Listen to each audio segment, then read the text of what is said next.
আমি আমার এর আগের ভিডিওতে বলেছিলাম যে বৈজ্ঞানিকরা কখন বুঝতে পারে যে ফিলামেন্ট বাল্বের মাধ্যমে আসলে গণনা করার কাজটাকে করা সম্ভব।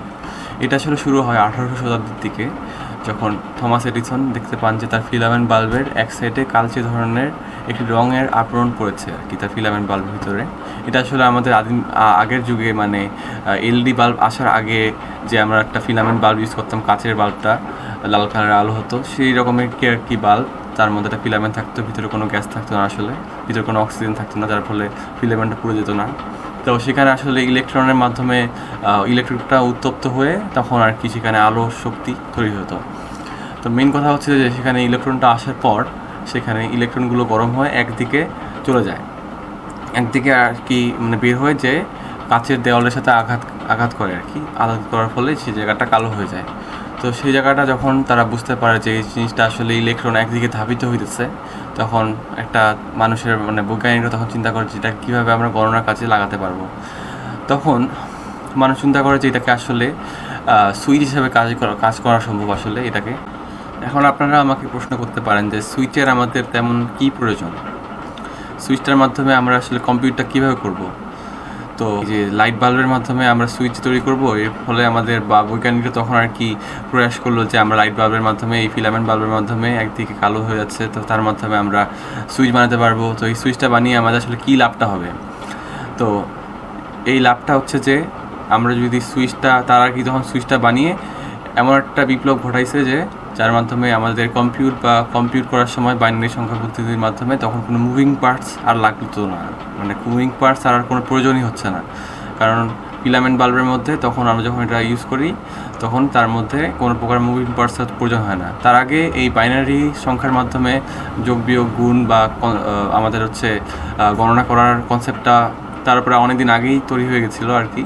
তো তখন আর কি মুভিং পার্ট ইউজ করা হতো ইলেকট্রোম্যাগনেটিক ফিল্ডসের মাধ্যমে, সেখানে সুইচ তৈরি করা হতো, আর তার মাধ্যমে ইলেকট্রোম্যাগনেটিক ফিল্ড যখন তৈরি হতো তখন সুইচটা অন হতো অথবা অফ হইতো। যখন ইলেকট্রোম্যাগনেটিক ফিল্ড বা ইলেকট্রন প্রবাহিত হতো না যখন আর কি সুইচটা বন্ধ হয়ে যেত, তখন আর কি এটা অফ হইতো। তো এখানে আসলে অন অফের বিষয়টা হচ্ছে অন হইলে 1, অফ হইলে 0। তো এখানে ইলেকট্রোম্যাগনেটিক ফিল্ড যখন আর কি আমরা ফ্যানটা যখন অন করি তখন কিন্তু ফ্যানটা ঘুরে, তখন সেটা হচ্ছে 1, আর যখন অফ করা থাকে তখন সেটা হচ্ছে 0, তখন সেটা যেহেতু ঘুরে না। তাহলে আপনারা বুঝতে পারলেন যে এই বাইনারি সংখ্যার মাধ্যমে যোগ বিয়োগ গুণ ভাগ করার কনসেপ্টটা বা এই মেশিনটা অনেক আগে তৈরি হয়ে গেছিলো, কিন্তু সেটা ছিল আর অনেক ধীর, কারণ তার মধ্যে ছিল মুভিং পার্টসটা হচ্ছে কেন ছিল, তার মধ্যে ছিল হচ্ছে ইলেকট্রোম্যাগনেটিক ফিল্ড, যার ফলে সেটা কারেন্ট দিলে অন হইতো, কারেন্ট অফ করলে চলতো না আর কি। তো যার ফলে আর কি মুভিং পার্টস নড়াচড়া করতো, তার ফলে অনেক প্রকারের মেনটেন্যান্স করতে লাগতো এবং তার মধ্যে অনেক প্রকার কাজ করতে হতো, সেটা নষ্ট হইতো। তো এই কারণে অনেক রকমের সমস্যা ছিল এই মুভিং পার্টসের ফলে, যার ফলে আমরা অনেক ধীর ছিলাম বা অনেক পিছায় ছিলাম। কিন্তু যখন ইলেকট্রিক বাল্বটা যখন চলে আসলো বা ফিলামেন্ট বাল্বটা চলে আসলো, এই ফিলামেন্ট বাল্বটাকে আরেকটা নামে বলা হয়, সেটাকে বলা হচ্ছে ট্রানজিস্টর। তখন এটাকে বিজ্ঞানীটা নাম দেয় ট্রানজিস্টর, যখন তার মধ্যে আমরা সুইচের কাজটা যখন করতে পারলাম আর কি। তো এই ট্রানজিস্টরটা আসার পর অনেক বড় রকমের বিপ্লব হয়, কারণ তার মধ্যে কোনো প্রকার মুভিং পার্টস নাই, যার ফলে আমাদের এটা তেমন ধীর না, এই রিলের মতো আর কি। ইলেকট্রোম্যাগনেটিক ফিল্ডসের যে সুইচটার কথা বললাম তার থেকে অনেক শক্তিশালী বা অনেক দ্রুত সেটা কাজ করতে পারে। জাস্ট আমরা নেগেটিভ এবং পজিটিভ এনার্জি দিব, যার ফলে আমরা সুইচটা অফ এবং অন আছে কিনা সেটা আমরা বুঝতে পারবো এবং আমরা যোগ বিয়োগের কাজটা করতে পারবো। তো কথা হচ্ছে যে এই রিলেটা বা এই ট্রানজিস্টরের কাজটা আসলে কীভাবে হয়, এটা আমি আপনাদেরকে এখন বুঝাই বলবো। আচ্ছা, ফার্স্টে আমরা এই ডায়াগ্রামটির দিকে একটু লক্ষ্য করি। সেখানে হচ্ছে যে আপনারা দেখতে পাচ্ছেন যে এখানে একটি আমাদের চিরচেনা আগের যুগের লাইট বা আমরা লাল বাতি বা সোনালি বাতি যেটা বলি না কেন সেই রকমের বাল্ব আর কি। তো ভিতরে আমরা দেখতে পাচ্ছি ফিলামেন্ট আছে এবং এটা হচ্ছে এসি বাল্ব বা আমাদের বাসা বাড়ির যে কারেন্টের লাইনের মাধ্যমে অল্টারনেটিভ কারেন্টের মাধ্যমে এটি চলতো। তো বর্তমান যুগে কিন্তু আমরা হচ্ছে ফ্লোরোসেন্ট বাল্ব অথবা এলইডি বাল্ব ইউজ করে থাকি। ফ্লোরোসেন্ট বাল্বটা আমরা ঠিকমতো আর করতে পারি নাই, মানে দুটোই ঠিকমতো হয় নাই, তো বোঝা নিয়ে না আর কি। তো এখানে দেখতে পাচ্ছেন যে ফ্লোরোসেন্ট বাল্বের মাধ্যমে আর কি আমরা এখনকার যুগে ইউজ করি, কিন্তু আগে হচ্ছে আমরা এরকম লাইট ইউজ করতাম। তো এটা হচ্ছে এসি কারেন্টের মাধ্যমে চলতো। কিন্তু যদি আমরা এটাকে ডিসি কারেন্ট বা ব্যাটারির মধ্যে যে কারেন্টটা থাকে ডিসি কারেন্ট অথবা আমাদের কনভার্টার যে আমাদের চার্জারের মাধ্যমে কিন্তু এসিটাকে কনভার্ট করে 5 ভোল্টে কনভার্ট করে আনা হয় এবং সেটা কিন্তু ডিসি কারেন্টে পরিণত হয়। তার মধ্যে কি পজিটিভ এবং নেগেটিভ কানেকশন থাকে। যদি পজিটিভ এবং নেগেটিভ কানেকশনের মাধ্যমে যদি আমরা এই বাল্বটাকে চালাই তাহলে কিন্তু সেটা একটা কিসের কাজ করবে, তখন কিন্তু সেটা একটা ট্রানজিস্টরের কাজ করতে পারে। তো এই ট্রানজিস্টরটা বোঝানোর জন্য আর কি পুরো ডায়াগ্রামটা তৈরি করা হয়েছে। তো এখানে দেখতে পাচ্ছেন যে এটা ব্যাটারি, ব্যাটারির মাধ্যমে কিন্তু আমাদের এই যে সেম লাইনের কিন্তু বাল্ব, সেম কাহিনী কিন্তু এখানে আমরা লাগাইছি আর কি। পজিটিভ এবং নেগেটিভ কানেকশনের মধ্যে আমরা কিন্তু পুরো সার্কিটটাকে ক্লোজ করছি। এখানে হচ্ছে ফ্লোরোসেন্ট বাল্বের এখানে হচ্ছে আমাদের ফিলামেন্টটা, ওকে ফিলামেন্টটা। তো আমাদের এডিসন লক্ষ্য করেছিল যে ইলেকট্রন সে হচ্ছে একদিকে ধাবিত হয় এবং একটা সাইড তার কালচে বর্ণ ধারণ করে। তো এখানে যখন আমাদের হচ্ছে ইলেকট্রনটা উত্তপ্ত হয়ে যখন ছিটকে বাইর হয়ে যায় এবং কাচের দেওয়ালের সাথে আঘাত করে, যদি তার আগে আমরা একটা ধাতব একটি প্লেট লাগাই দিতে পারি, তার ফলে কিন্তু এখানে যদি আমরা যেহেতু হচ্ছে যেই ইলেকট্রনটা কিন্তু হচ্ছে নেগেটিভ চার্জ, ওকে নেগেটিভ, এই যে নেগেটিভ, ওকে।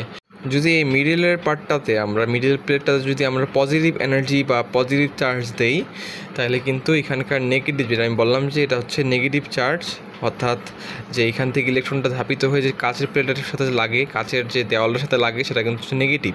যদি আমি এখানে পজিটিভ দেই তাহলে এখান থেকে নেগেটিভটা এটার সাথে পজিটিভের সাথে আকর্ষণ করার ফলে সে এটাকে ভেদ করে উপরে যে প্লেটটা আছে এই প্লেটটার সাথে যেতে পারবে এবং সেখানে নেগেটিভ এনার্জিটা পৌঁছাতে পারবে, ওকে। এবং এখানে আমাদের আরেকটি ব্যাটারি আমি সংযুক্ত করে দিছি, সেটা হচ্ছে পজিটিভ চার্জের সাথে আমরা আরেকটা লাইট লাগাইছি। এখানে কিন্তু নেগেটিভ চার্জটা আমাদের এখানে আসেই, মানে যেহেতু এখানে পজিটিভ চার্জ দিছি এই কারণে পজিটিভ এবং নেগেটিভ কিন্তু হচ্ছে আকর্ষণ করে একে অপরকে। যদি নেগেটিভ থাকতো কিন্তু সেটা কিন্তু কখনো আকর্ষণ করতো না, ঠিক আছে। পজিটিভ হচ্ছে আকর্ষণ করে কিন্তু নেগেটিভ আকর্ষণ করে না। তো এখানে কিন্তু নেগেটিভ চার্জ এবং এখানে কিন্তু পজিটিভ চার্জ, আমি কিন্তু মিডিলের প্লেটে পজিটিভ চার্জ দিছি, ওকে, ব্যাটারির মাধ্যমে, যার ফলে এখানে পজিটিভ চার্জ এবং নেগেটিভ চার্জ যেহেতু এটা ধাবিত হয়ে যাচ্ছে, যার ফলে এখানে পজিটিভ চার্জের মাধ্যমে একটা আকর্ষণ বল হবে, যার ফলে সে এটাকে ভেদ করে এই উপরের চার্জের মধ্যে চলে যেতে পারবে, উপরে যে এখানে যে পার্টটার মধ্যে আছে এটার মধ্যে চলে যাবে এবং সেখানে নেগেটিভ চার্জটা চলে আসবে। এবং এখানকার লাইট যে আছে আমি কিন্তু অলরেডি এখানে পজিটিভ চার্জ আমি অ্যাড করে দিছি। তো এখানে প্লাস মাইনাস এবং এখানে প্লাস নেগেটিভ এবং পজিটিভের ফলে এখানকার লাইটটা কিন্তু জ্বলবে, তখন সেটা কিন্তু অন হইলে হচ্ছে 1 আমাদের অ্যান্সার বের হবে, ঠিক আছে।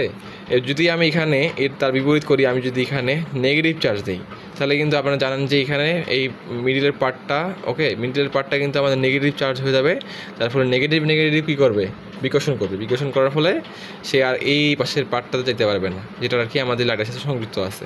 তার ফলে এখানে কোনো ইলেকট্রিসিটি থাকবে না, কিন্তু পজিটিভ তো আমাদের লাগানো আছে কিন্তু এখানে তো ইলেকট্রিসিটি নাই, নেগেটিভ চার্জ নাই, যার ফলে এটা আমাদের অন হবে না, যার ফলে এটা হচ্ছে অফ হয়ে থাকবে, যার ফলে আমরা 0 রেজাল্ট পাবো। তো এখানে আমরা 0 এবং 1-এর একটা সুইচ আমরা বানাই ফেলতে পারছি। তো এটাই আর কি তখন আমাদের বৈজ্ঞানিকরা আবিষ্কার করছিল।